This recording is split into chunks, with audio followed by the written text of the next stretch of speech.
former President Ma, our two distinguished speakers, Professor Fukuyama and Professor Zhu Yunhan. Ladies and gentlemen, welcome to the part 2 of the Fairwind Foundation lecture series. I say part 2 because yesterday we had the first part of the event, which is a lecture delivered by Professor Fukuyama at the same place. And the title of lecture is about the end of the international, the liberal international order.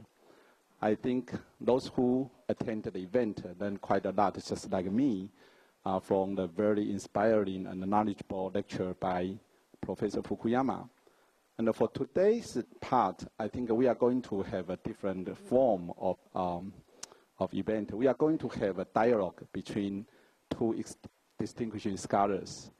And before that, I would like to introduce our two scholars, their education, their background, and their writings to you. Maybe you did not attend yesterday afternoon's lecture.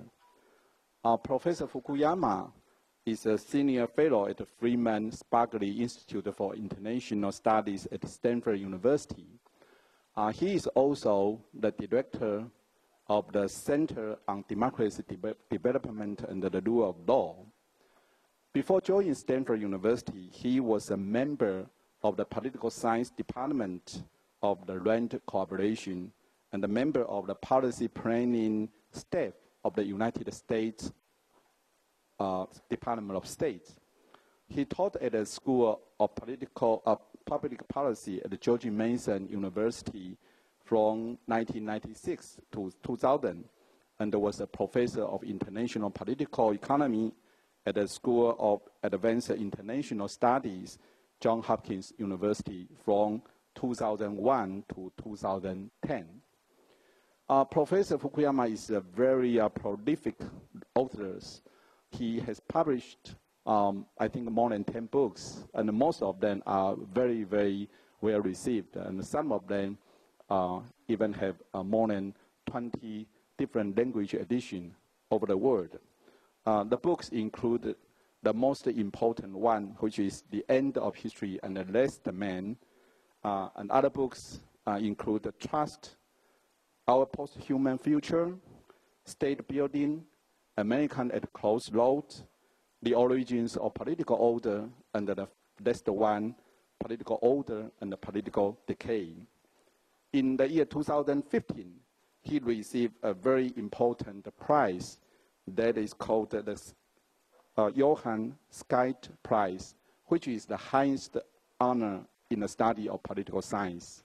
We are so very glad that Professor Fukuyama will be able to come to Taiwan to visit Taiwan again on the invitation of the Fairwind Foundation. I think his lecture yesterday and his dialogue today will benefit so much our understanding of democracy, of populism, and the global international order.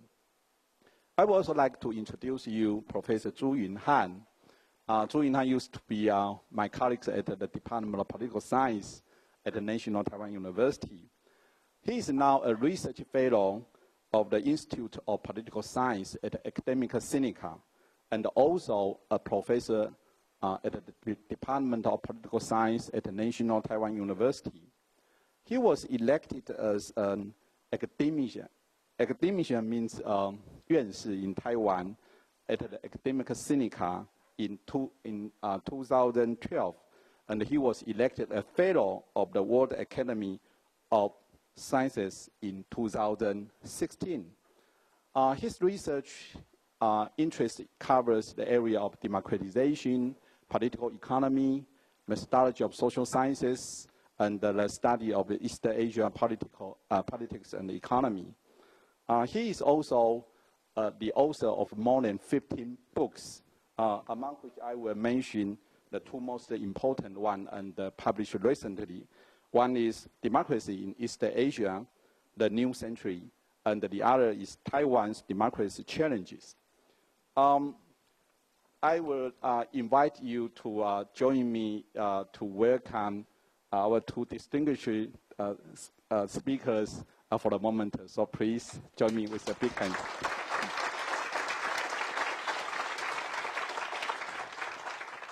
And the way that we are going to have our dialogue and the discussion this afternoon will be something like this.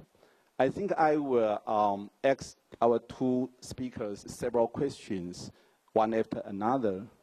I would like them to exchange their opinions on the issues.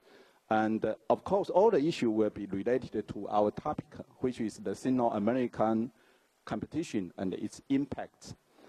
And then I think it will last for about 50 minutes. Then we will leave another 1 hour for Q&As. So after they exchange their opinions on the question that I would like to ask them, we will open the floor to everyone. And you are welcome to ask questions. And I think we have enough time to do the Q&A because there will be 1 hour.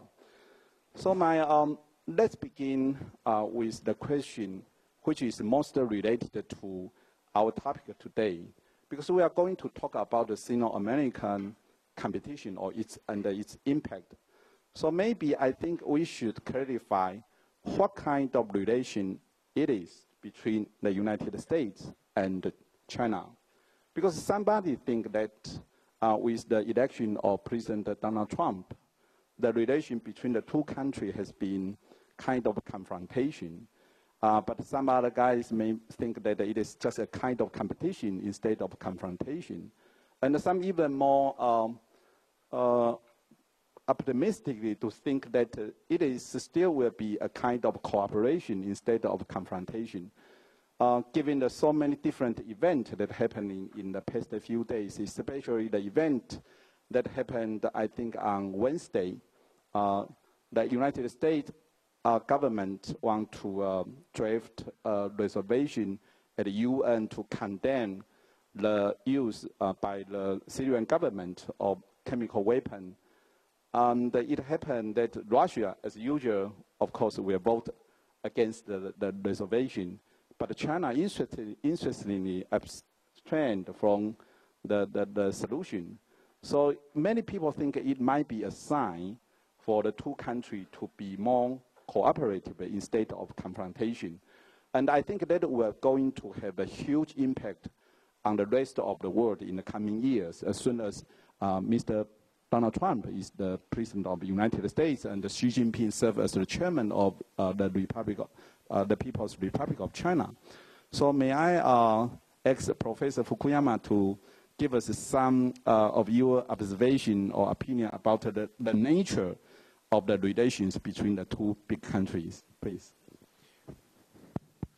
So thank you very much, Professor Zhang, and thank you again for the opportunity to speak to the Fairwinds Foundation and this wonderful audience we have.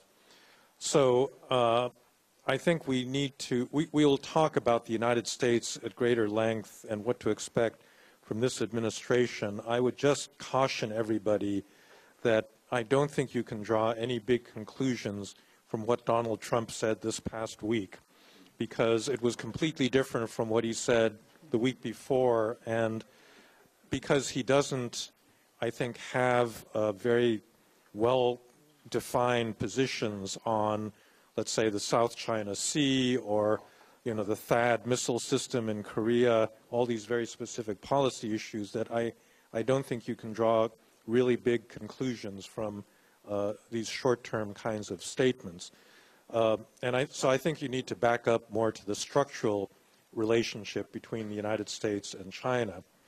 And here I think you have to distinguish between the economic relationship and the strategic relationship because for obvious reasons there's much more possibility for a productive competitive but cooperative relationship in economics, whereas when you get into the strategic relationship, it seems to me that there are just, it's more of a zero-sum game where it's going to be harder to find points of cooperation. So let's begin with the economy. It's funny, but the Obama administration actually did treat the economic relationship with China as almost a zero-sum competition. So, for example, the Trans-Pacific Partnership, I think, the origins of that was really strategic rather than economic. Of course, they had a lot of economic objectives in terms of harmonizing rules and, getting a more even playing field in various Asian countries for American services and so forth.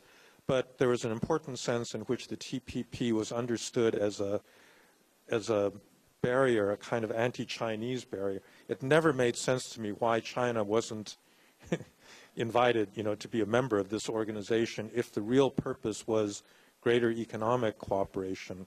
And I think if you look at historically at the origins of it, it grew out of these discussions between Japan and the United States about, whether there's a way to kind of use a trade pact to contain China, which is why it's kind of crazy that Donald Trump on day one, pulled out of the TPP, because I don't think he understood that there was this actual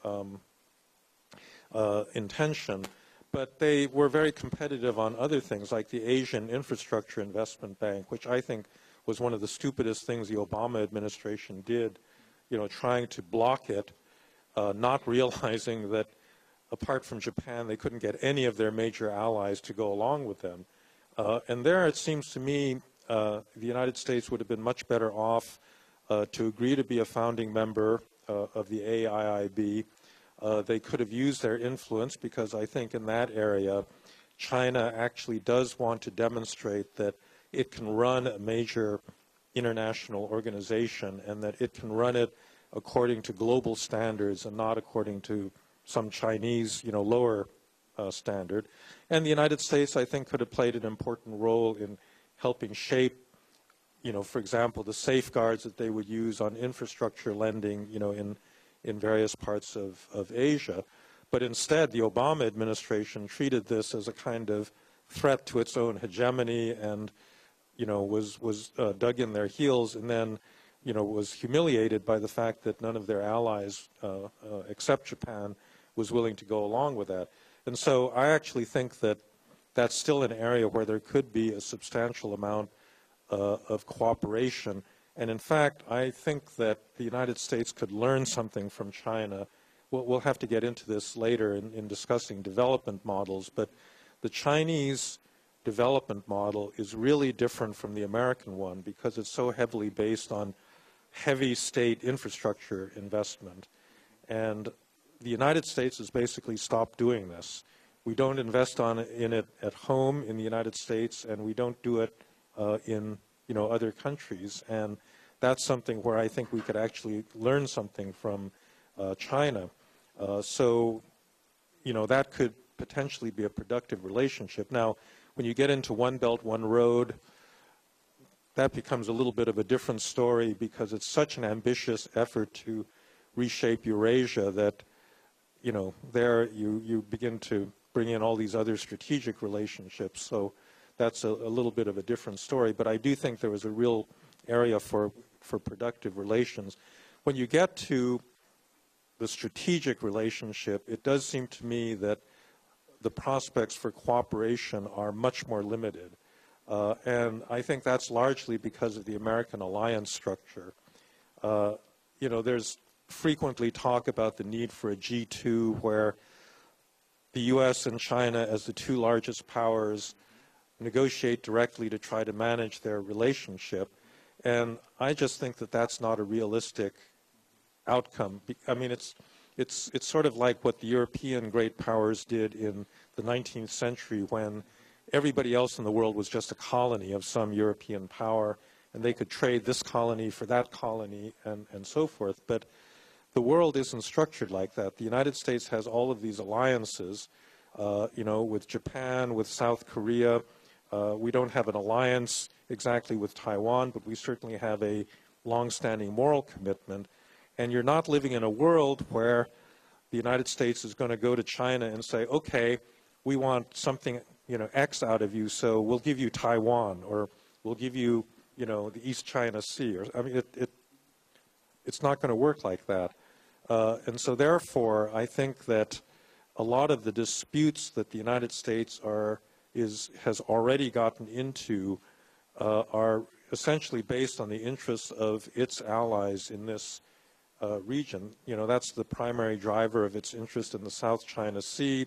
It hasn't taken a clear position with regard to the Senkaku Diaoyu Islands, because legally that's a little bit, you know, murkier, but it certainly has said that it intends to support its ally Japan in that. And there, it's much harder for me to see. I mean, in fact, I actually think, I mean, I'll be interested to know what Yunhan thinks about this, but I just think that that situation is ripe for a kind of dangerous, you know, collision. Furthermore, institutionally, the U.S. Navy, you know, believes firmly in this right of freedom of navigation and its periodic need to reassert this. And this is something, obviously, that drives the Chinese crazy. And again, I can conceive of a deal, but it would be hard. I do think that there are a number of areas where you could talk usefully. So one of them is cyberspace. Both of these, both the U.S. and China, have done damage to each other. I actually think the Chinese have stolen more stuff, although we don't know what, you know, what the Americans have stolen from the Chinese exactly. But that's an area where there are no rules, and where both powers actually have an interest in establishing some rules. Whether technically it is possible to do that is something I don't know, but I think that it might be an area where you could have some, you know, productive negotiations. And then, you know, I do think that there may be some issues like, you know, when you get into freedom of navigation, I mean, just having some confidence-building measures in terms of where navies sail now that the Chinese are creating a much bigger blue water navy, this sort of thing. But I'm much more worried about this area because I really don't see the, you know, the grounds for a whole lot of cooperation. Before turning to Professor Zhu, I would like to add up just one minor question. What do you think the United Government will look at the Chinese government?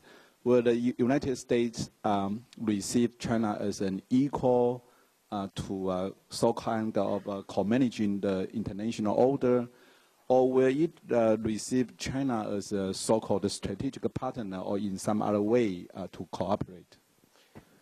Well, honestly, if you look at our behavior up till now, I think it's going to be really difficult for the United States to accept China as a co-equal partner. I think mentally, most Americans are just not, they're just not ready for it. And you can see that in the way that we treated them with regard to the AIIB. You know, that was an area where they actually have much more capital available than we do, where they can, you know, guide that institution, you know, quite effectively. And it was as if we're saying, how dare you, you know, try to create your own international institution. And by the way, that was an area where it was really Washington's fault, because the reason the Chinese created that bank was that the U.S. Senate was not willing to vote for the IMF modernization that would have given China, you know, greater powers in the IMF board. So, given that that was done by a Democratic administration, which in theory should be much more cooperative and willing to see China as an equal power, I think that suggests that psychologically Americans are still going to have a lot of trouble. Okay, thank you so much for your elaboration on that point. Now, I would like to have the same question for Yunhan. What is your idea or opinion on the same question? Well, first of all, I want to say my thank you to the invitation from the Fairwind Foundation and my old colleague, Yi Hua. And certainly, you know, it's a privilege, you know, to share this podium with Frank, also my longtime colleague and collaborator. Let me just probably add a few more observations and try to put this big issue into perspective. Obviously, I agree with Frank that in the geopolitical and also strategic domain, the prospect for cooperation would be quite limited. Not only that, I think historically, steering a peaceful transition from a defending superpower to a rising superpower is always difficult, and sometimes can be treacherous. And actually, some realists, scholars following the realist teaching, issued a warning that now the international system is entering the most dangerous moment, with the prospect, that China might overtake the United States. So they worry that, this rivalry might escalate into a head-on confrontation, even, deteriorate into a military calamity. In addition, on top of that, we have quite a few flashpoints in East Asia. Senkaku or Diaoyu Island, the South China Sea, and the nuclear issue on the Korean Peninsula. Any one of them might trigger escalation, a rapid escalation of military conflict between two nuclearly powered states. That's really to some people it's totally unthinkable. I will argue that that there are some precedent that a peaceful transition might be possible. That's between the British Empire and the United States during intermission of the World War I and World War II. However, I want to caution that the two countries, they are both Anglo-Saxon country with a very strong, close cultural affinity. While China and United States, they have traveled down very different trajectory in the recent past. They have different sense of history, and also they are governed by different kind of political systems that are founded on very different principles and norms. But having said that, I would say what make the realist pessimist prediction I think will turn out to be wrong is that after all the sanity will prevail. We live in an age of nuclear deterrence, so I think both sides would be very cautious to avoid a total breakdown, much less the escalation into a military conflict. So that's why Obama had repeatedly denied the request from the Navy, U.S. Navy, and the Pentagon, to send a battleship into the disputed water in South China Sea. They only granted that, request, I think twice only, during the Obama administration. But so far, Donald Trump has also refused that request repeatedly.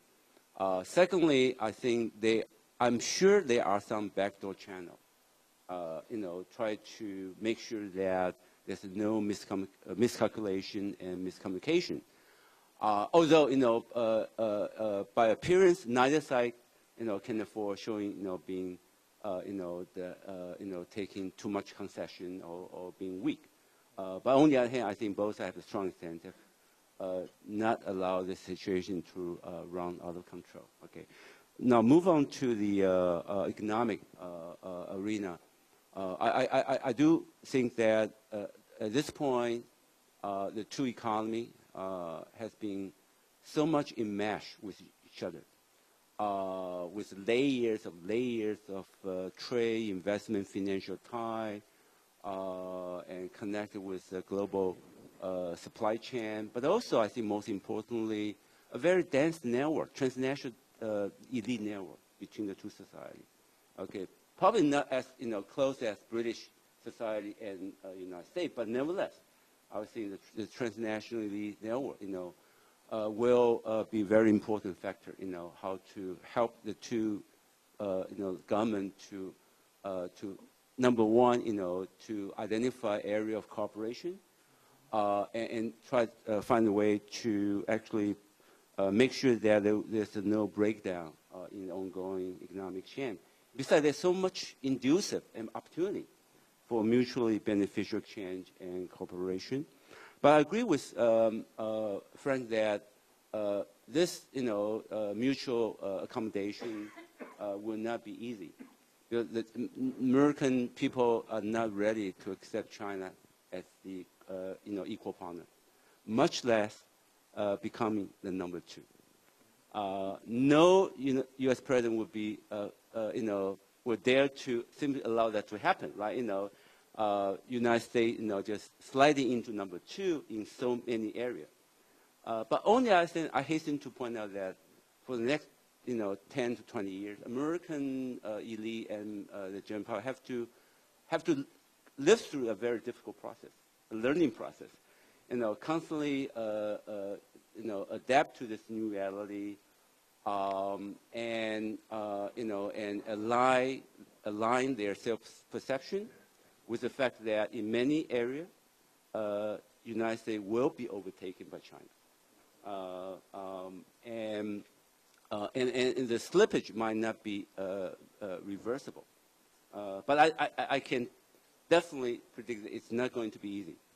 And also, finally, I will argue that the interests and aspiration of the two, they are not fully compatible, right? So in many areas, including, global warming and other areas, potentially there should be more room for cooperation. I think their agenda will collide with each other and sometimes maybe fiercely. But on the other hand, I think, if sanity prevail, both government and their policy lead will have enough incentive to, number one, to live with the fact that the two giants have to live peacefully, with each other, and actually set aside their difference, but working on the more constructive aspect of cooperation. I think that has to be the way to go. Although how to address the ongoing popular backlash against globalization, that would be the most challenging aspect for the two countries. It's not a problem for China, at least not for the foreseeable future. China, you can actually argue, is a major beneficiary of this liberal international order, and also the U.S.-led globalization more specifically. So I think, although China does have some grievance, he probably wants the existing norm and institution to be more inclusive, to become more responsive to the need of developing country. But nevertheless, I don't think it will come any rupture to all those infrastructure that sustain the global economy. Yeah. Yeah, sure, please. I want to make one specific point about a potential area of both conflict and cooperation, which is Korea. Right. That's what I just want to push a little bit, because I think many of our audience will be very curious about what will happen in the peninsula, given the development in the past few days. Yes. Is the United States going to cooperate with China or collide with China in their handling of the nuclear crisis in North Korea? Okay, so again, I don't want to make any predictions about what the administration is going to do. I'm simply going to... So there's several points to be made. So first of all, the crisis in North Korea is qualitatively different now than it was 2 years ago, because 5 nuclear tests last year. This young leader is willing to take a much, much higher level of risk. I think the American intelligence community judges that it is very likely he's going to have an ICBM that could deliver a nuclear weapon to the west coast of the United States by the end of Donald Trump's first term. And I honestly do not see how any American president can allow that to happen. I don't see how that can be. And I don't really see any good way of stopping it. I think, engagement hasn't worked, sanctions haven't worked. And so I do think the possibility that, there will be some effort to use military force is, has become much more likely. Now, the deal, there's a potential deal that has always been lurking in the background that could get you to a cooperative solution with China. So the Trump administration seems to think that they can trade something for Chinese cooperation in reining in North Korea. This is unrealistic because I don't think that they understand what's driving China. China does not want to see the Korean Peninsula united basically by South Korea, which remains in an alliance with the United States. They don't want to have American power projected all the way up to the Yalu River. That's the single thing that's been driving them for the last, 30 years, and they're just not going to permit that. The potential solution is if you could somehow commit, if the United States committed itself to basically ending the alliance and withdrawing its forces from the peninsula in the event of a unification of South Korea. That's the deal that's been out there for some time that would deal directly with that Chinese fear. But the Chinese do not want to talk about that. There have been track 2 negotiations where something like this has been suggested, and they just don't want to talk about it, I think, because they don't want to give any hint that they believe that their North Korean ally could disappear one day. So one interesting question is whether this deal maker, Donald Trump, if he understands that this is a potential bargain, out there, whether he'll try to offer them something like this. I mean, that's something no American policymaker has been willing to risk doing. But, I think you may be forced to try something like that just because I think the situation is getting very, very dangerous. Well, thank you very much for your response to our question. I think I will follow up by a very related question to that one. That is, what do you think the direction of the United States foreign policy will be in the coming years? Because in your lecture yesterday, you mentioned that we used to have a liberal international order, which is based on many cooperation and the free trade arrangement among different nations. And the United States has always been the leading country to maintain the order. But with the election of Donald Trump, it seems that the United States may change its foreign policy, in a general way. Do you think that the state is going to kind of withdrawing back from their formal position on global affairs? But if that is the case, then how the state can keep his word to his allies, how to build up the legitimacy and their confidence in whatever situation that is going to happen in the rest of the world? Well, I think that what Trump is discovering is that it's really hard to withdraw from that global order for all of the reasons that Yunhan was mentioning. So it may seem attractive, for example, to renegotiate the North American Free Trade Agreement, but the supply chains now in North America are so intertwined that, if you start looking at what exactly you could do about that, apart from tinkering very marginally with the agreement, I don't think there are any particularly positive options.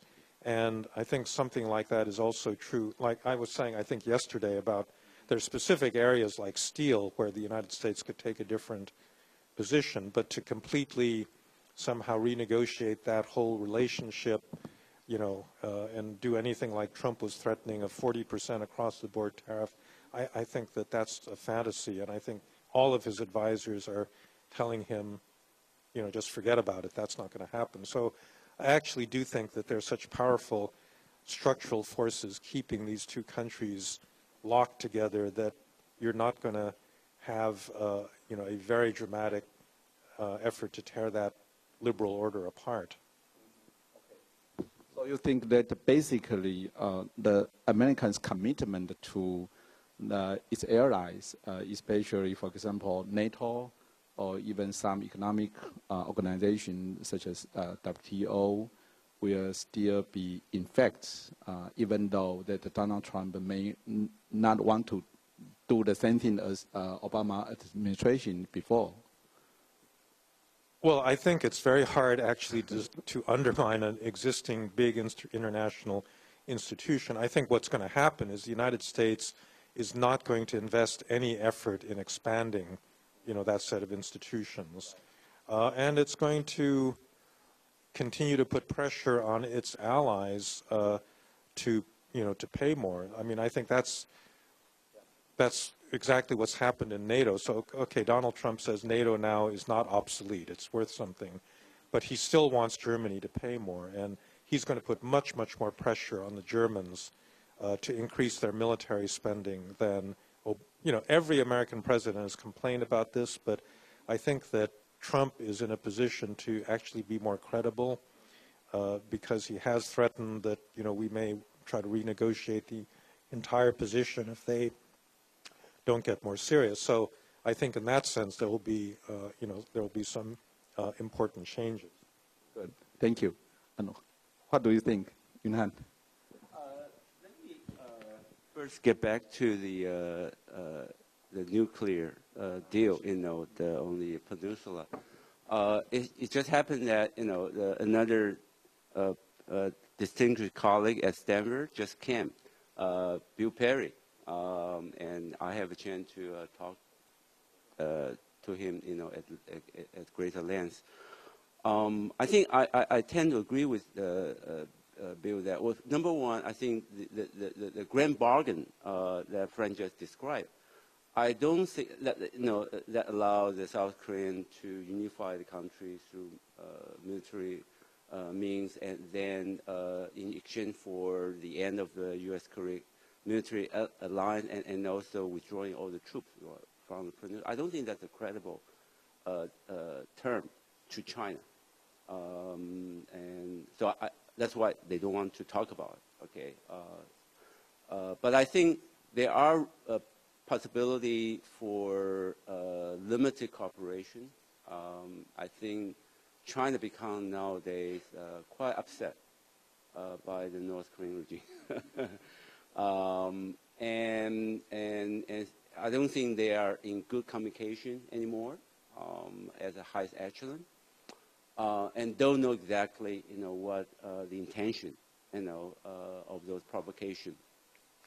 But nevertheless, I think both the United States and China, they understand that what North Korea really wants is, I think, pretty much, a guarantee for its survival and existence.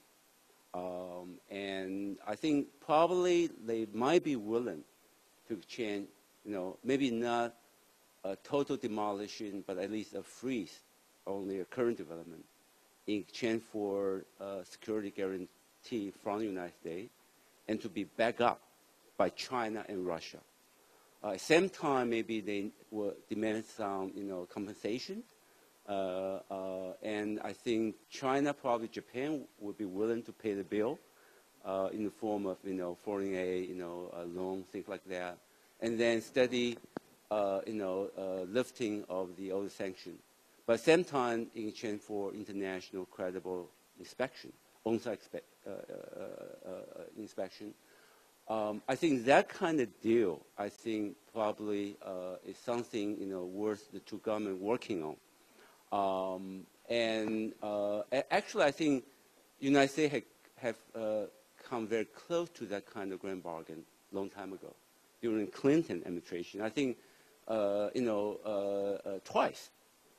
Even, in the final years of Clinton administration, Bill Perry, he was appointed as the coordinator of this special task force, right? During his multiple trips to Pyongyang and tried to form a bipartisan consensus on the Capitol Hill over those terms. But then, the Clinton administration, came to an end, and Bush, was inaugurated and adopted a very different approach. and then put forward this more kind of unilateral, diplomacy, the rocks day, regime change. So that actually, that totally derail, what the Bill Perry and others have tried to accomplish. Yeah. Well, we just talked about the nature of Americans' foreign policy. Now, maybe we should also look at what China will be in the near future. I think Professor Fukuyama is quite well known for his analysis in the last two books, which emphasize the importance not only of political accountability, but also rule of law and the state capability. And in some segment of your writings, you emphasize that China or the China model is not going to be sustainable if it does not take seriously the other two elements of the legitimate of the order of a good society or good state. What do you think that China will behave in international arena, given the characteristic of its constitution? So I think there are a lot of constraints on China that will prevent it from stepping easily into the kind of role that the United States played since 1945, where it's a hegemonic power but is willing to provide a lot of global public goods in order to, sustain that position. And part of it, the reluctance stems from its historical experience, and part, I think, stems from the internal issues of regime legitimacy. So the historical part is that, China for a very long time understood itself to be a victim of the international system, that it was an anti-imperialist power in an imperialist world where, both the United States, but then also the Soviet Union were ganging up on it and so forth. And I think for many people in the party, it's very hard to abandon that, that view and to say, no, we're actually very secure and we have to take responsibility for, order and so forth. The part that has to do with legitimacy is that I think it's a very easy avenue for the regime whenever it feels weak in terms of domestic discontent to use nationalism as a way of legitimating itself. And this is, I guess, what really scares me about China, because this is something, the regime manipulates the nationalism from the top, but there's so much grassroots nationalism that in a way they don't have to.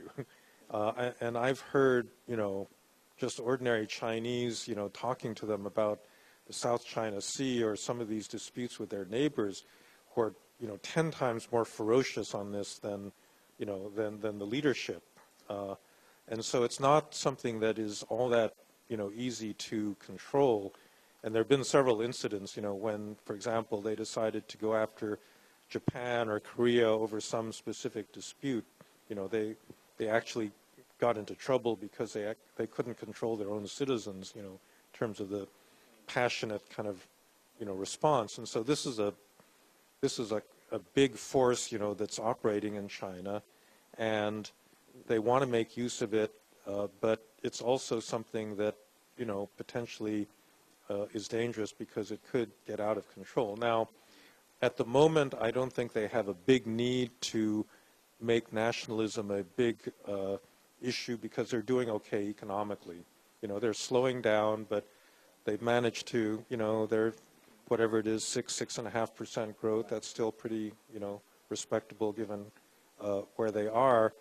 What I think people need to think about is what happens when they get into much deeper economic trouble.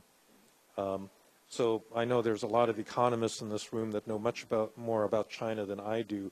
I find it really hard to see how the China model, the economic part of the model, really sustains itself indefinitely. no large country can keep growing at that rate, forever. So if it's not 6.5% when it gets down to 3 or 4%, or even, God forbid, they actually have a recession, which they've never had since 1978, then a lot of the premises of the regime legitimacy seem to be more in question, because so much of their legitimacy is the fact that they've been able to grow. And once you take that away, you're going to need to turn to other things, like national identity and foreign policy as a means of legitimating yourself. But for the time being, I'm not sure we have to face that issue. Okay. Thank you. Yunhan, you have been observed the situation in China for decades. What is your assessment of China's potential policy toward the rest of the world, and what the internal development will be economically and politically? Okay, maybe I will spend a little bit more time. Sure. Please. Big topic. Well, first of all, I think actually the rise of China is so rapid, so fast. It's actually beyond their own imagination. They are totally unprepared, psychologically, intellectually, and politically, to play the role of a global leader. So that's my first point. Okay, and I think also for their own ideological and also I would say practical reason, they don't want to be the succeeding hegemony. So they are not about to step in, in whatever vacuum or void left behind by a retreating U.S. But nevertheless, I think China has already established for their own, priority and national interest, a web of platform. A platform is always like, a region plus one, region plus China, like ASEAN plus China, EU plus China, Gulf state plus China, Caribbean and Latin American, plus China, and Central Eastern Europe plus China. Okay, so each of the regional bloc, on the one hand, they are significant enough, okay, to be not necessarily a co-partner, but at least roughly on parity. And then China wants to use this platform for policy of coordination and develop and deepen the framework of cooperation. I think that would be the more favorable approach. And China will always be at the center, the Middle Kingdom. So that's your historical reference. And also I think China, within its own capability, cautiously, but nevertheless, they especially under Xi Jinping, they make a lot of new, advancement, into supplying some infrastructure, and also even you may argue public good that used to be the realm that monopolized by the United States or the West. Well, just give you a few examples. I think Frank already mentioned the Asian Infrastructure Investment Bank. That's the first multilateral financial institution since the Bretton Woods, which is not led by the United States. This is really a historical development, but also the BRIC Development Bank in a more limited, the scope. Things like a UnionPay, that's another payment system, settlement system that can, well, on the one hand, you can say it's supplement Visa and Master, but it can also replace, potentially Visa and Master. So when Russia was, cut off from the Visa Master, payment system, they have to sign up to this UnionPay, to lessen the financial sanction, the impact of financial sanction, and also, they already established another, system to supplement SWIFT. SWIFT is a system among all the international banks for transmitting money, through cable, through internet, the communication. So, these are something I think actually they don't play a very important role. They are not a major, the entity, but with that potential, cautiously, they might, grow into something more significant. And if you look around, in every important area for infrastructure, they are doing some parallel, construction. WeChat, the Youku versus YouTube, right? So in the internet, the world. So I think this is something we have to reckon with. Then talking about what kind of challenge, daunting challenge facing China for the future decade, or one or two. Obviously, we know what these challenges are, right? Whether this investment-led growth model, can be sustained, indefinitely. Whether the accumulation of public sector debt, especially at the local level, has already reaching, a tipping point. And then ecological, crisis in terms of air pollution, water supply, and so on and so forth. And also the steady erosion of the regional legitimacy. Since the younger generation, they have much higher aspiration for articulation and voice and participation. But I would actually argue that this is not the best place, or at least would not be the first place that we should look up for answer. I think the competition between United States and China, actually will be shaped, more decisively in the following two domains. And if you allow me, I will elaborate just a little bit. Okay. I think the most critical parameter is which system will adapt itself to the revolutionary impact and enormous potential brought about the acceleration of technological innovation. From green technology, Internet of Everything, new material, biomedical technology, artificial intelligence, and so on and so forth. How to harness their tremendous beneficial effect for the economy, for the society, while minimizing their threat to social sustainability. I think that will be the really, context for the 21st century. And which system can better utilize the new technology to achieve more inclusive growth, more effective governance, and sustainable development, and proactive response to changing needs and demand for government regulation and delivery of a public service.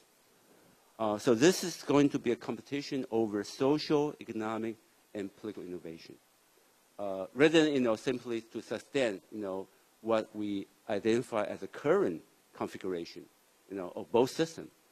And actually, I think some observers in the United States, people like Tom Friedman, he really worried that there's a possibility China will adapt itself faster to the calling of green technology, smart city, Internet of Everything, shared economy, so on and so forth. So that's where we should pay a lot of attention to. The second domain is more like international front. I think which country is more capable of forging consensus among emerging economy plus developed economy over agenda and action plan for reforming the current system of global governance. And over the next decade or so, emerging economy will bound to have a greater say, over how the world economy should be regulated, and what kind of rule institution, should be adapted to this new reality. And currently China contributes about 30% of the global GDP growth annually, and the developing world together contribute about 60%. Okay, so that's why the existing arrangement norm have to be adjusted, and to reflect this new reality. If you believe in PricewaterhouseCoopers projection, although it is a very bold projection, okay, by 2050, okay, the 8 biggest economy on this planet, okay, only 2 of them are current members of the G7, United States and Japan. Okay, Germany will become the 9th largest economy, 33 years from now, and UK will become the 10th. So what are the remaining 6 members of the new G8? China, India, Brazil, Russia, Mexico, and Indonesia. Okay, so that's why I say this will be another, the arena, the competition that really matter. Yeah. Well, that is really a very long-term prospect analysis. Well, okay. Because of the time, I would like to bring our discussion to my final question. And both of you can answer it in a very succinct way. That is, what will be the implication the Sino-American competition or cooperation would be for the rest of the world, especially for East Asia, or especially for Taiwan? From your perspective, what would you like to say to, for example, our government or our people as to how we should respond to the emerging new relation between the state and China?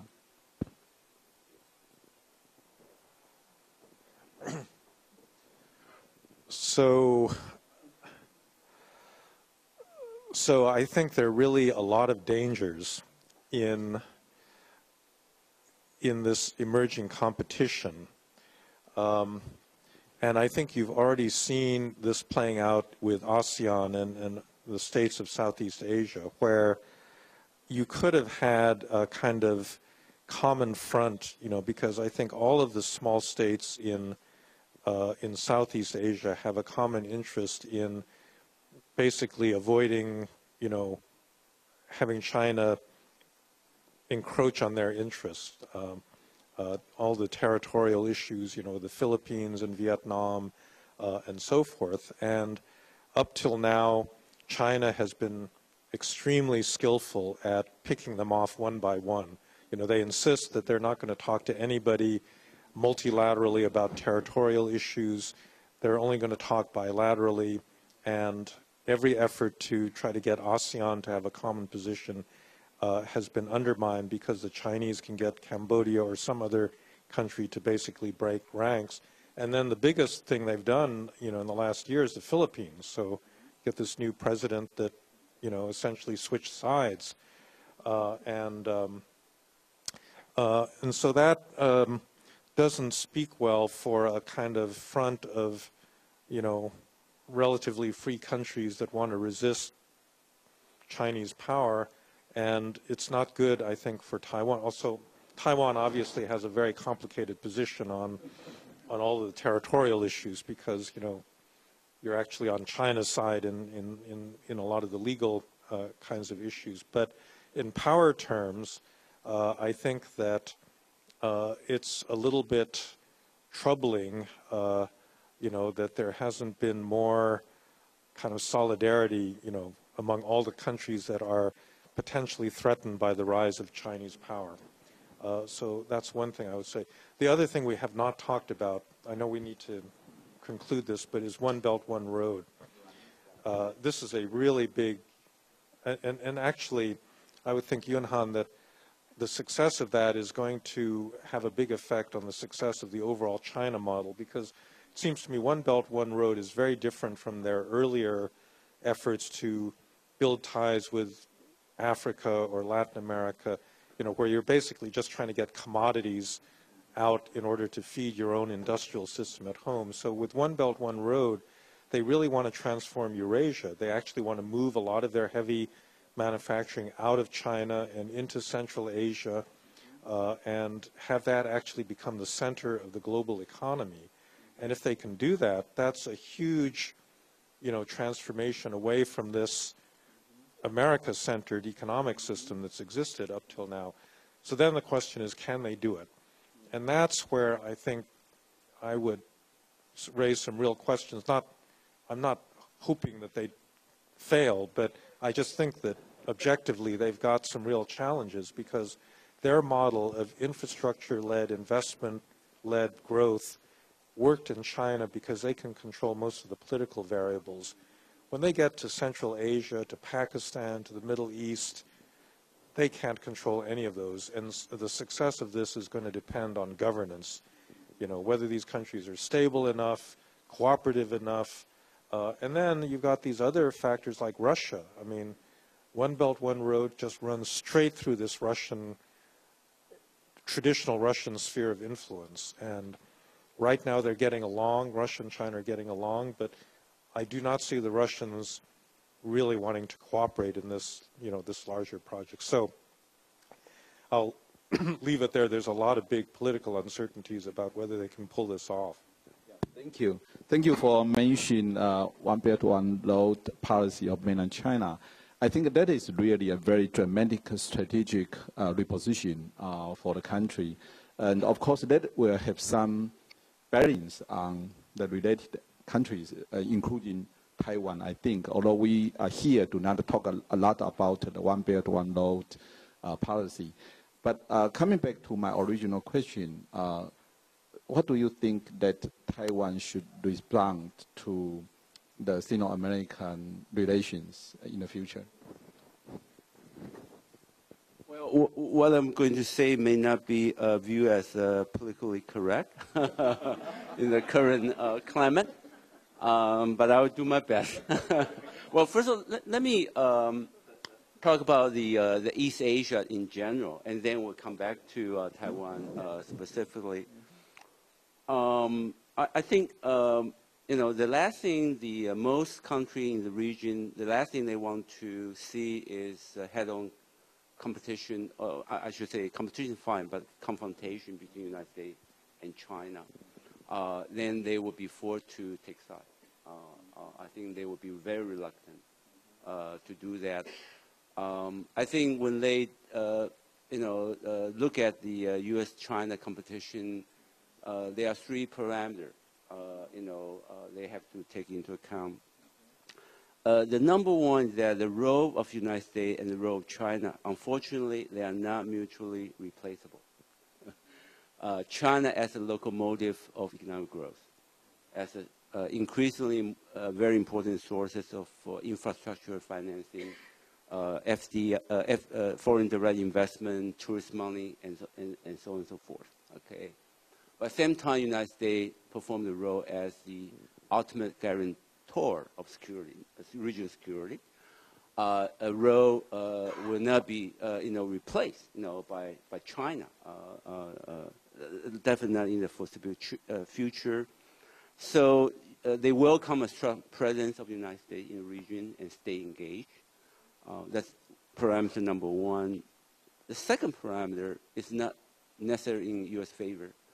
That China is widely perceived as, have the potential of become more resourceful and more influential than the United States in the region. Okay, and this is not just a widely shared perception among the policy elite, but also among the general public. Based on the survey that I have conducted in the Asian Barometer survey, we have collected data on this question over the last 10 years. And last parameter also, will make every country very, cool-headed and be very realistic. China will always be their neighbor, while the United States does have the option of pack and go. Okay, although it's not, a realistic, prospect, but nevertheless, that long-term, possibility still linger on, in the back of their mind. So they cannot afford, most countries cannot afford to become really an enemy to this big neighbor. It will always be there. Okay. So I would say, these three parameters also apply to Taiwan. Okay. Taiwan is not a floating aircraft carrier, unfortunately. And Taiwan cannot swap its geographical location with Cuba, right? Some people think that would be wonderful, So I think, I agree with Frank that, but we are quite unique in the sense that, we have to put our, concern for how to preserve our de facto independence and long-term autonomy, right, as the first priority. Okay, so I have to regulate the risk, that might, generated through, integration, closer integration with mainland China. But on the other hand, I don't think that if Taiwan still wants to be a very vibrant economy, play a very important role in the regional and global economy, there's a strategy, that can bypass China. I think we don't have that option either. But can you be more specific about how do you mean by that we cannot bypass? I would say Taiwan should stay engaged. Actually, I'm a strong advocate for what I call the comprehensive engagement with mainland China. Okay, only through this engagement you can lower the tension and lower the hostility. I really worry about the coming clash between the rising tide of transnationalism and the rising tide of Taiwanese nationalism. Okay, that would be, might lead to very tragic outcome. And also, I think that only through comprehensive engagement that Taiwan can exercise its soft power in a very sophisticated and subtle way. Over the last 30 years, believe it or not, we have exerted a lot of influence, in a little, the way we have done it, has not been really noticed by a lot of Western media, unfortunately. Okay, as a source of idea, as a source of, the best practice for governance, public service delivery, NGO, and so on and so forth. Even, how to build up a modern legal system that protect, property right, and insolvency regulations, things like that. Okay, just give you one concrete example. There's a hospital, not a big one. It belongs to the Christian church. Okay, 彰化基督教医院. Okay, they are the incubator for a lot of senior executives from a lot of hospitals located in mainland China. They are hired by them as senior consultant, management, team. Okay, since the demands become so high, eventually, I think 2 years ago they built a new training center. So every year they train, the executive, from mainland China. To offer them the new idea and best practice, how to run, a very efficient but also a very friendly, modern hospital. That's just one concrete example. Okay, so there's so many things we can do, through engagement. Yeah. Well, thank you very much for your further remark. Do you have any final response? No. Okay. With that note, I would like to open the floor to all our audience. The way that we are going to do the QA part is that please raise your hand, and after I identify your position, then introduce yourself by saying that who you are or where you are from. Then please limit your question within 2 minutes at your best, so that we can take more questions. Now the floor is open, and who would like to ask the first question? Either in Chinese or English will be fine. The young lady over there. Thank you. You are the first.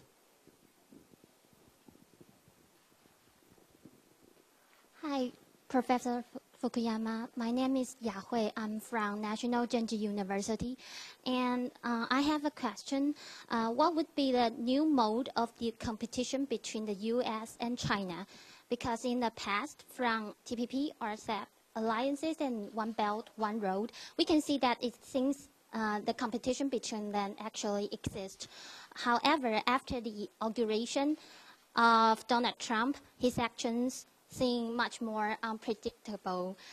He claimed to renegotiate existing agreements such as WTO, NAFTA, and he accused the traditional U.S. allies such as NATO, Japan, South Korea of rewriting on American power. So I'd like to know your point of view on how would be the new mode of competition possibly become in the future, and how would it affect global economy and global security system? Thank you. I think that's a question for you, please. Well, I guess what I was trying to argue is that there are these very powerful structural characteristics to the international political system that will tend to force Trump, to behave in a fairly predictable way. He's discovering that we have a lot, the United States has allies, and he can't simply jettison them very easily for a whole variety of reasons, among others, very deep economic ties, very strong political ties. If he may not like, Japan or Germany, but there are plenty of people in Congress, in his own party that, want to stay committed, and so forth. And so I think that for all of those reasons, it's going to be quite hard to really shift American policy to something, terribly different. And he certainly staffed his administration with people who are really not, they're very much traditionalists in terms of, the underpinnings of American foreign policy. So actually some of the right-wing commentators have been saying we've still managed to elect Hillary Clinton, even though it's Donald Trump in the White House. Okay, thank you. Okay, there are two gentlemen over there. The young gentleman first. Yeah, the one behind you. Thanks for your excellent speech, Professor Fukuyama. I have one question. In recent years, the Beijing model proves to be more attractive to many developing countries. The Beijing model is emphasized on the state law to interference, to regulate the whole economy, which is contradicting to the Washington model that emphasizes on free market system. Also, many developing country that would prefer to work with China because China's foreign policy is based on non-interference. So they are happy to work with China because China don't care about their human rights. So do you think this trend will give China upper hand in the geopolitical competition with the U.S. and in the long run, this trend would possibly damage the liberal international order? Thank you. By the way, are you a student here in Taiwan or from mainland China, by the way? Just curious. No, I'm not student. Oh, you're not a student. Okay. Well, anyway, thank you. Well, I said this yesterday, and I really believe it, that although China in the past decade looks like it's been more successful, I think that the ultimate measure of a political and economic model has to be measured over a longer period of time.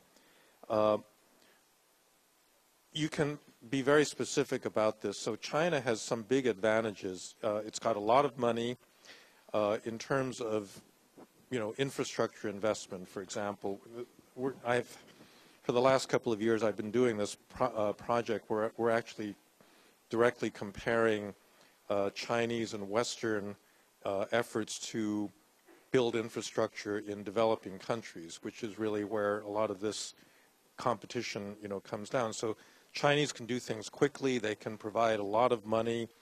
They come in with a big package, and if it's the World Bank or the United States, they can't offer anything competitive because you have to have open bidding. The United States really does not have a export-import bank, or the way the Chinese do, and so forth. On the other hand, the fact that the United States or the World Bank or other Western institutions bring with them rule of law, safeguards, and a lot of other institutions, in the long run, is actually very beneficial.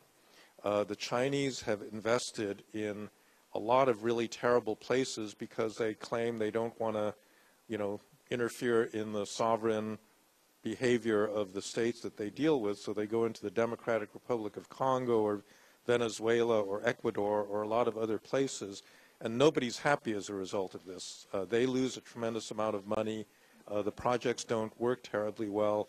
They produce a lot of environmental damage, labor rights, are violated and so forth. So I think that we have to be a little bit careful in assessing the relative strengths of these models, because I do think especially rule of law makes a big difference in the long run. Well, thank you very much for your very, very clear answer to that question. I find there is another gentleman. Yes, the one, excuse me, the one 2 rows in front of you. Please raise your hand. Yes. Thank you. Professor Fukuyama, a few years ago there was a very popular book called When China Rules the World. And I would like to hear your opinion about the opinion being given in that book relating to your observation about China's rule in the international society. Well, I'm not familiar with the argument of that book, so it's a little bit hard for me to comment on it. I do, one observation is that I don't think the China model is really exportable anywhere, whereas the American model has been exported, I think, quite successfully, including, in this country. I think the China model depends on a lot of things that are very specific to Chinese culture, and therefore I still find it hard to see that this somehow becomes a kind of universal pattern for, political development. There are many low-quality authoritarian regimes that would like to pretend that they're adopting the China model, but they're really not.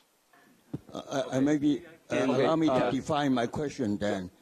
In the Western society, especially led by Americans, in the last few years, they want to preach their belief almost like a missionary, try to convince people, to convert people.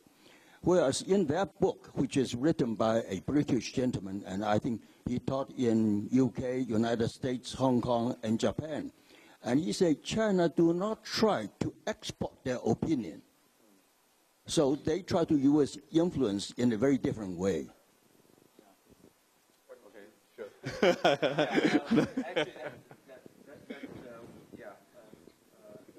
A clarification I do want to share with you. That's by Martin Jack. Okay, yeah, okay. He's a frequent, commentator for British print media, Guardian. Yeah, yeah.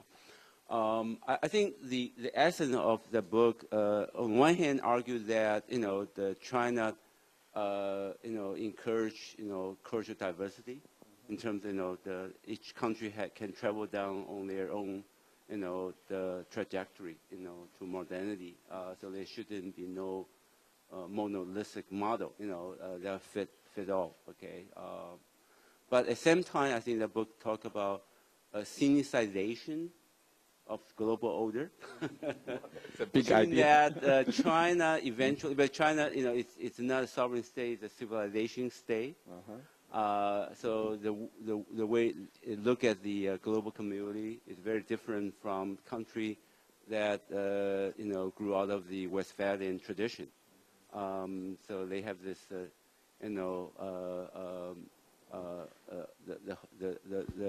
war on the heaven. Okay, the 天下.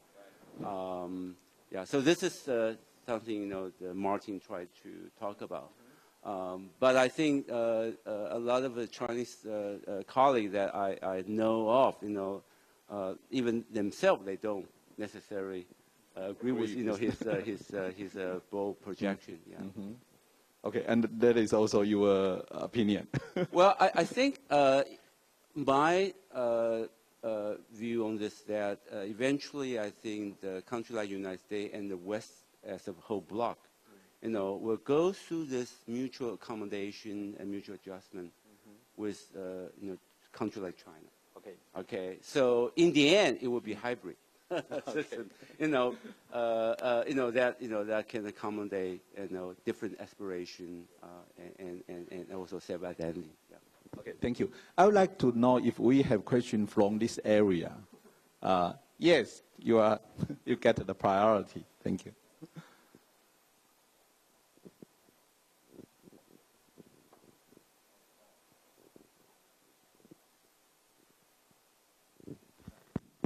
Yeah, this is John Chen. I teach in the university. Professor Yunhai just mentioned something. You say something, it is true, however, it is not politically correct. So I think this, I fully agree with you. You have to engage China in the geopolitical game plan, particularly in this region. Unfortunately, our young generation has spoken. There's a lot of young generation are sitting right here. They have decided not to have active engagement, so that's why everything stopped. I think the question needs to be posed not to the panel judges, it has to be posed to the young audience sitting right here. Do you prefer prosperity or do you prefer freedom? You have to make a choice. And it's very difficult. You cannot have both. So what do you want? I think that is the question I posed to all the people sitting here. People have spoken. Are you going to speak differently now? That is the question. I don't know how you're going to handle this. But I don't think that question is for our two speakers. As you say, it is for the other audience. Okay, thank you very much for your comment. Is there any other question? Okay, the young gentleman in black, please. Professor Fukuyama, I'm a mainland Chinese student from Donghai University, and I major in political science. And I know your name because I have read your excellent book, Origins of Political Order, which is recommended by my teacher. And you mentioned that China's economic mode is not sustainable. I have a question that will there be any major economic change in China in the future decades? And do you think what impact will that make in cross-strait relations? Thank you. Well, Professor Chu actually mentioned a lot of those challenges that China has to make this transition from a middle income to a high income country.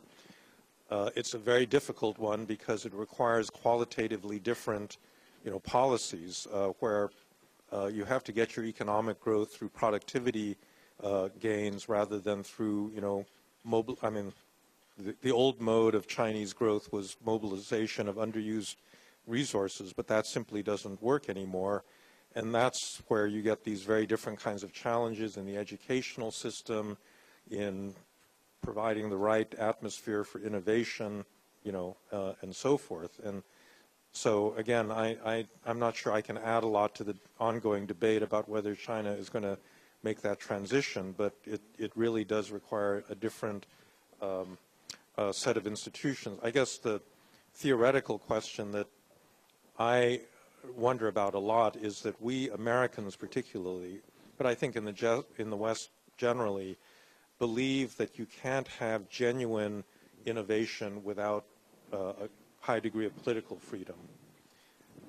And that's but I don't believe that dogmatically. I think it's an empirical question, and China, seems to be challenging that because they have produced an awful lot of entrepreneurs and innovation under a condition of, very limited political freedom. So I think that's one of the things we have to watch is whether they genuinely can move to this higher level where the government, plays such a heavy hand in decision making. Okay, thank you very much. Any more questions? Yes, I found that gentleman has raised your hand twice.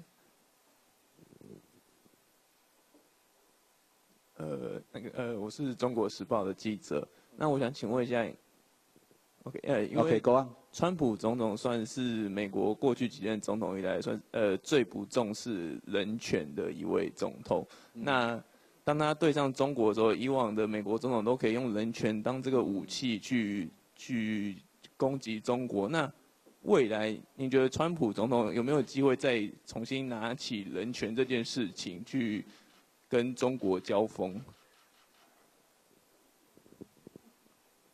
？Okay. Got it. That's a pretty easy question. However, I would question the premise that you're speaking from. I think that a lot of candidates criticize China for human rights. Almost no president has actually made human rights, a really major issue in the relationship, with China. They've never conditioned economic cooperation or strategy or geopolitical, issues on China's human rights behavior. So it's something that I think is intended more for domestic American audiences rather than a serious element. And the actual relationship of one president after another has been much more pragmatic. Donald Trump has never said a word about human rights his whole life. And it seems to me that it would be very surprising if all of a sudden he had a conversion where he made this, an important issue in a relationship with a country as big as and important as China. Well, thank you very much for your simple answer. Okay. Yeah, the one in black jacket. Thanks. Two questions.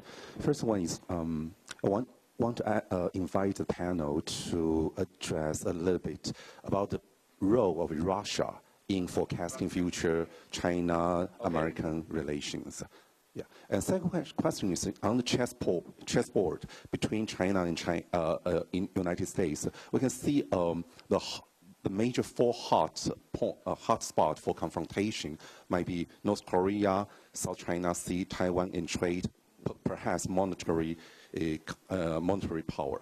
I wonder if is it possible to list a rank of priorities from both sides and the baseline in each category from both sides. Thanks. Do you want to ask the two panelists to both? Okay. So Russia, I think, will not play in the relationship directly, except to the extent that the United States is increasingly, it's got a bad relationship with Russia. We now can see that Trump, for all of his efforts to shift that to a more positive relationship, has not, succeeded in doing that. And I think what that does between Russia and the Middle East, that's about 95% of American attention in foreign policy, and the remaining 5 to 10% is Asia. And so that benefits China, because the United States is just not going to pay nearly as much attention to China as to these other parts of the world. So in that respect, I think, it's good. I do think that you really have to pay attention, though, to the future of China, direct Chinese-Russian relations, because, like I said, I think as China moves forward on One Belt, One Road, it's going to embroil China with Russia in ways that are going to increase, tensions between those two countries. Just as you say. Okay.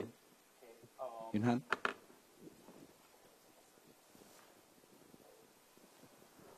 I think China actually always, has been very cool-headed toward the China-Russia relationship.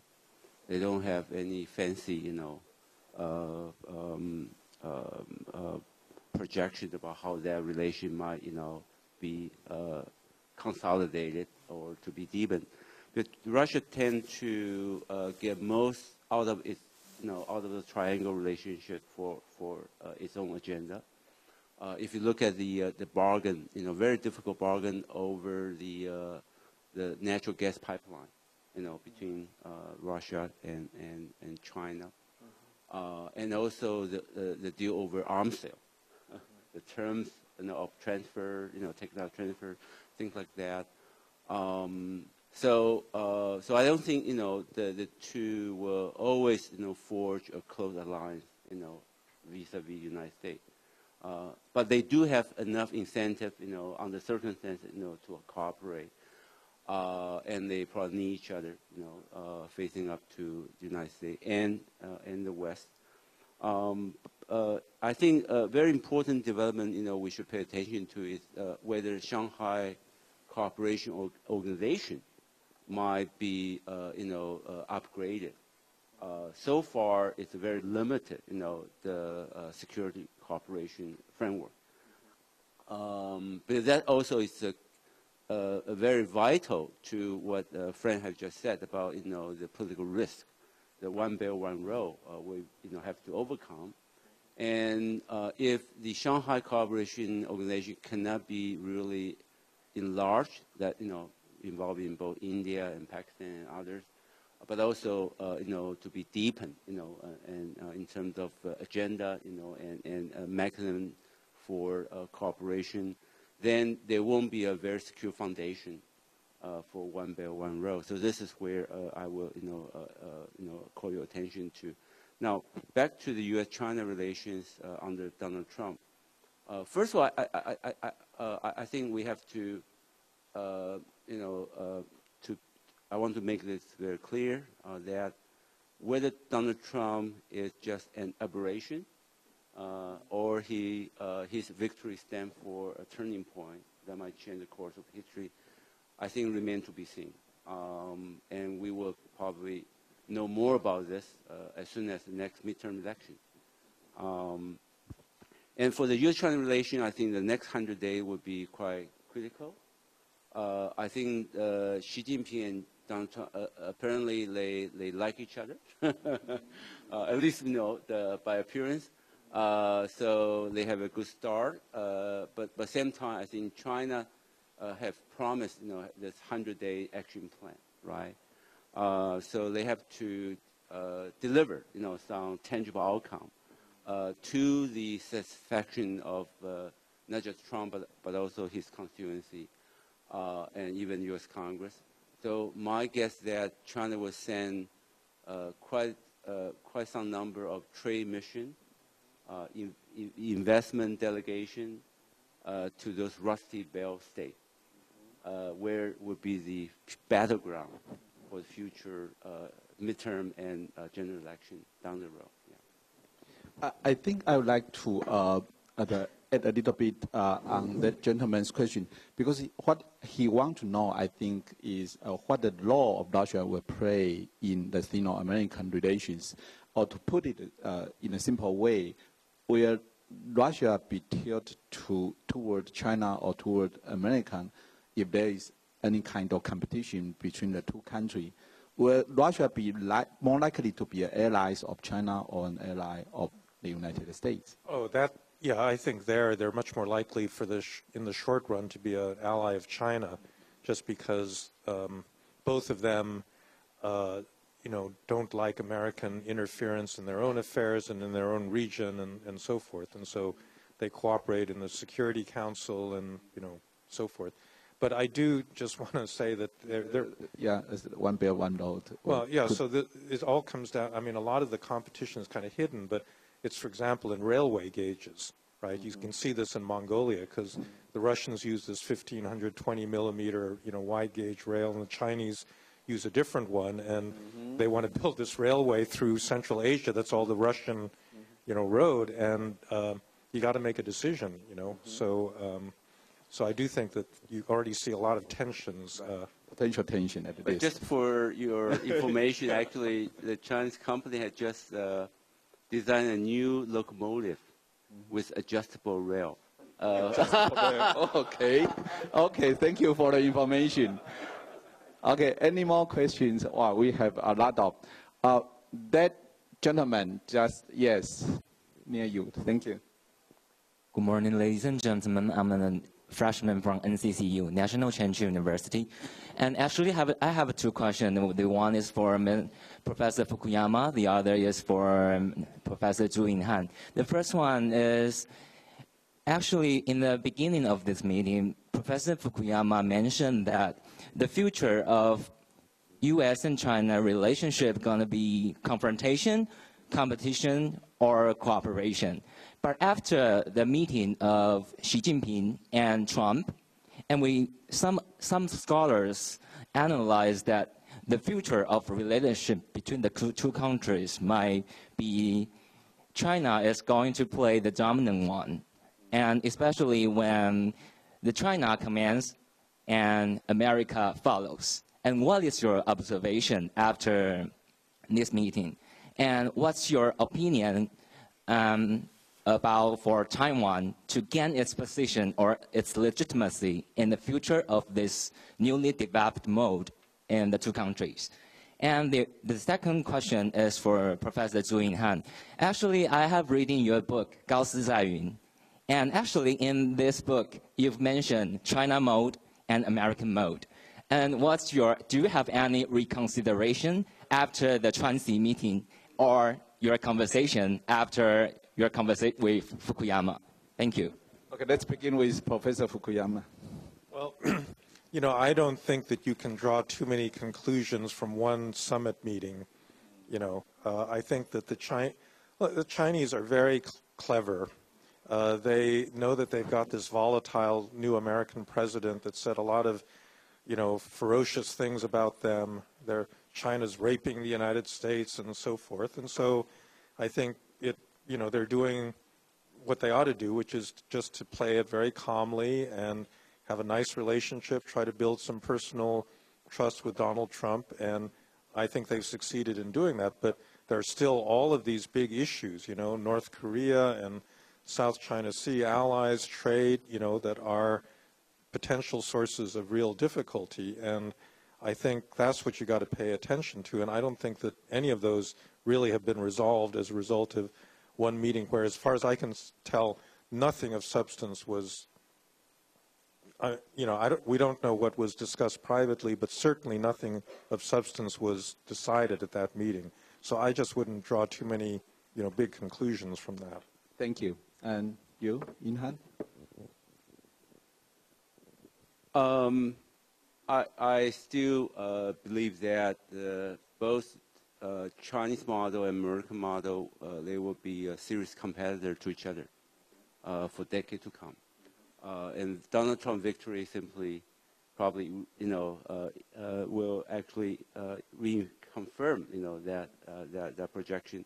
But I do want to emphasize that there are still a lot of elements that are in American favor.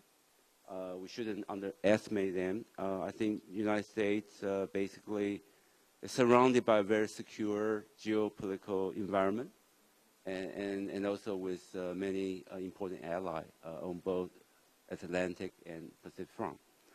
While China is surrounded, you know, by so many countries and difficult, you know, the neighbor to deal with. And the United States will still be a land of innovation. It has the first-rate university, think tank, you know, research lab, things like that, and high-tech company. It still has the most flexible labor market among all the OECD countries. U.S. dollar will remain the reserve currency for a long time to come. English will still be the universal language, which is a very powerful, you know, tool in terms of soft power. But I do worry that, number one, I think the West as a whole will be much weakened over time, and probably, you know, will be ideologically exhausted, you know, at the same time. And the United States for all kinds of domestic reasons, might turn more inward-looking. And this trend has already taken place even before Donald Trump, right? The Republican congressmen, they want to slash the budget for Title VI. This is federal money for foreign language training across the United States, which is very important, you know, for the United States to train the next generation be able to communicate, right, effectively with the rest of the world. And also the United States, as, you know, Frank already mentioned, that it doesn't have any strong ambition to revitalize a lot of existing multilateral agencies, rather than it's kind of retreating or simply, you know, allow it to be eroded over time. WTO, and also UN system, things like that. And also, I worry that the Capitol Hill, there are so many politicians with very parochial outlook. And I have to wait and see whether all the budget slashes, will, come to be materialized. I hope not. Okay, the Donald Trump wants to slash 30% budget out of State Department, and stop any program, that provide assistance to democracy, and rule of law. And also they're going to affect, when they slash the budget from the Energy Department for anything to do with global warming. Because for a lot of research university, Energy Department is a very important source of their funding. Okay, so on and so forth. I think these trends, that really worries me. But nevertheless, I think that the competition is for the long run. Not, we are going to have a very clear-cut outcome, in the near future. Yeah. Okay. If I could just say, just respond. So foreign policy is really a lot different from domestic policy in the United States because most Americans really do not have strong opinions about foreign policy unless there's a war or some, immediate threat like September 11th. And so it's possible to change things through different leadership. And so it could be that Donald Trump will be this aberration. He'll do badly in the midterm elections. He either won't run or, somebody else will succeed and who's much more internationalist. And I think you can reverse this. So, you have to remember what happened after the Vietnam War. We were going through a similar period where a lot of Americans wanted to retreat, and we happened to elect Ronald Reagan, who was a big internationalist, and he convinced everybody that the United States should be involved in a much, bigger way. And I think that could happen again. It might also not happen, but it's very much a matter of leadership and kind of the accident of who ends up, being president of the United States. Yeah, Professor Fukuyama always has confidence in the resilience of democracy, even in the United States. Okay, any question? I think the young gentleman has raised your hand several times. Please.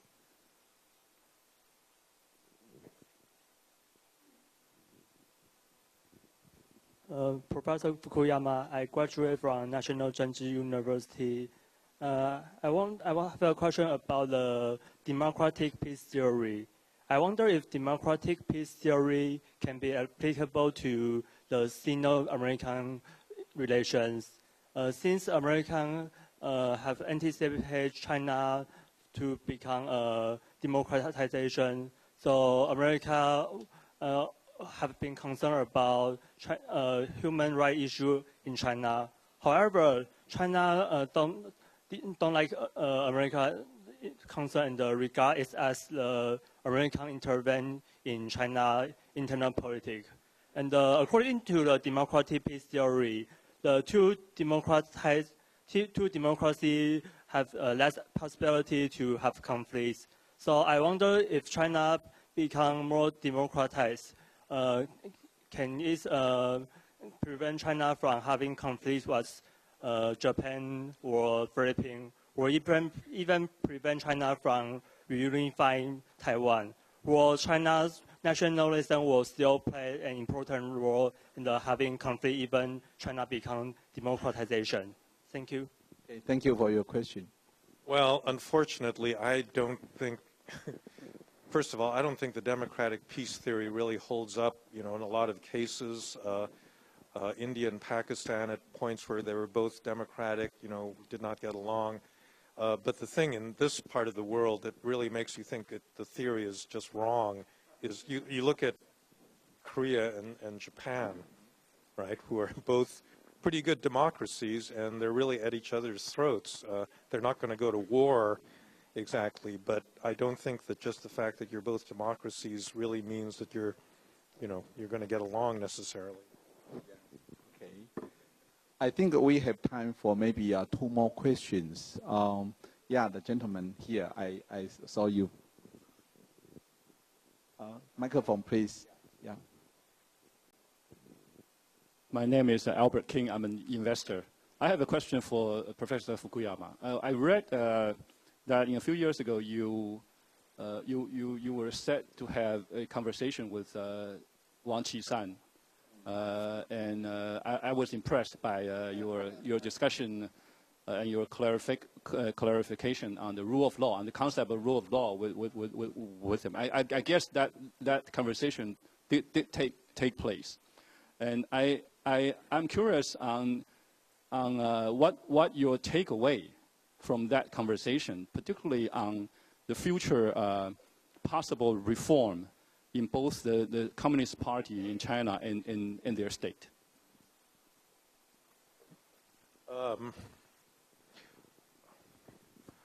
Well, I wouldn't characterize it really as a conversation. It was more like I listened to a lecture.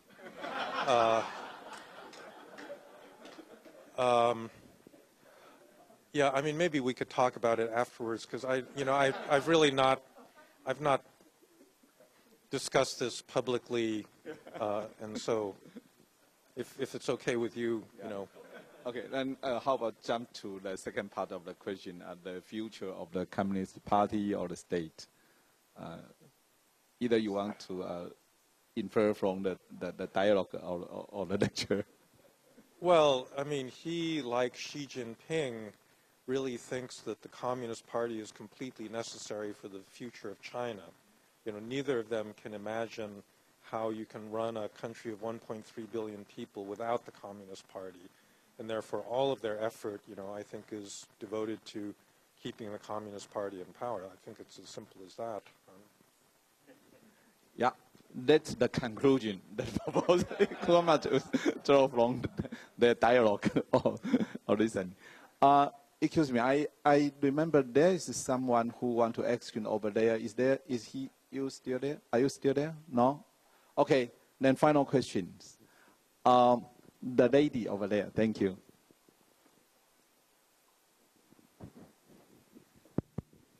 Sabina Sun from UCLA. My question is actually a little bit relationship with the later part of his question. My question is, what do you think that if the democracy happen in China, whether it is the China mode of democracy or the U.S. mode of democracy, and how would you evaluate that impact on the East Asian order? Well, I'm on record as saying that I actually don't think that China can democratize anytime soon, and that I actually think the preferable route of political development is for them to follow the model that many European states followed, which is to build up rule of law before democracy. I think that if they democratized any time in the near future, I mean, so you just think about this country, you know, the dominance of the KMT made it extremely difficult for other, you know, parties to actually govern. You know, they didn't have the experience and so forth. In China, that problem is going to be so much more severe. You know, 90 million members of the Communist Party, they penetrate the government. There's really no way of disentangling the party from the government. And so if you have an open election where you could elect another party, how's that party going to possibly, you know, run China? I just can't conceive of how that would work well. And so I think that for them, the best route is actually to have a kind of ever-increasing scope for law where the party itself comes under the discipline of law all the way up, you know, to the senior levels, and that's what we ought to be hoping for. And then, you know, open contestation, maybe down the road we can think about that. But I think that it's really hard for me to imagine, you know, democracy, you know, in the short run. Yunhan, do you want to have some final words to the question? Yes, I do.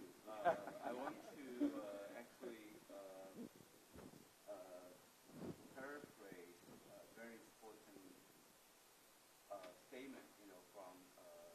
Frank, your latest work. I think you mentioned that no quality state, then no quality democracy. I think that's a very important observation. So I certainly agree with you. I certainly agree with you that that for China, rule of law and also building up, a modern state apparatus, with all the internal check and balance, auditing system, all kind of self-restraint, the mechanism. I think that's probably more important. And that actually applies to any emerging democracy anywhere. So I think you should be given the credit for bringing the state back in the second time. It was brought back to political science as a core concept, around early '80s. But then, the democratization, fetish, simply overrun, our concern of the state building. So thank you for that. Well, thank you, Yin-Han. With that final remark, I think we are going to end our dialogue and Q&A today. I would like to take the opportunity to thank our two distinguished speakers for the terrific dialogue and all the wonderful questions from our audience. And I especially want to thank Mr. Ma, our former president, for coming here to join us for the discussion. And before you leave the hall, I would like to remind you that the Fairwind Foundation is going to have some other important activity, including lectures and symposiums and dialogues. And we will try to reach you as much as we can so that you will be able to be informed by the news. And please come to join us and attend all the other activities. And I will thank you again. And thank you for our wonderful staff and our volunteers today. Thank you.